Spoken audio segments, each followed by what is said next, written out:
Two officers accused of betraying the badge after a violent incident at a hospital. Now, one officer caught on camera punching and slapping a suspect.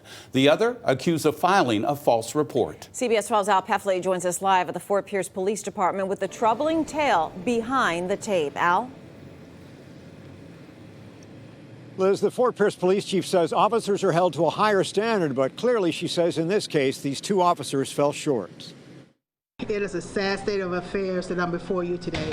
The Fort Pierce police chief says this video showing Fort Pierce police officer Albert Eckroad repeatedly hitting and punching a man in the face and head at Lawnwood Regional Medical Center in February tells the story. Things that you saw on the video is not tolerated, and we will not allow anyone that wears the badge of this department to do such actions to any citizen.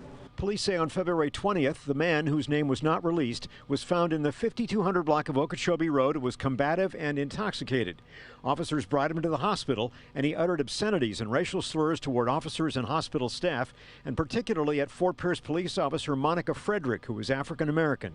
Eckroad told the man to stop being disruptive, and when he did not stop, Eckroad struck him repeatedly, causing an injury to his upper lip that required stitches. This was a criminal act. This type of behavior will not be tolerated. It appears from the video that Eckroad struck the man, who was not handcuffed, at least 8 or 9 times. The man who was struck is white, and so is Eckroad. I want the public to understand that we addressed this immediately. We took immediate action because we want them to know everyone will be treated with dignity and respect.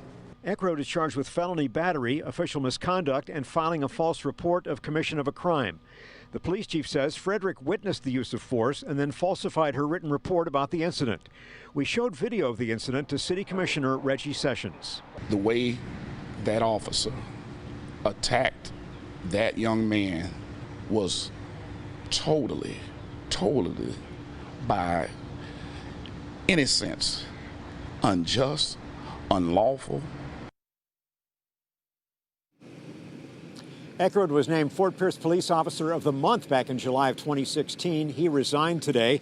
Meanwhile, Frederick is on leave without pay and has requested a pre-disciplinary hearing. Live in Fort Pierce, Al Peffley, CBS 12 News.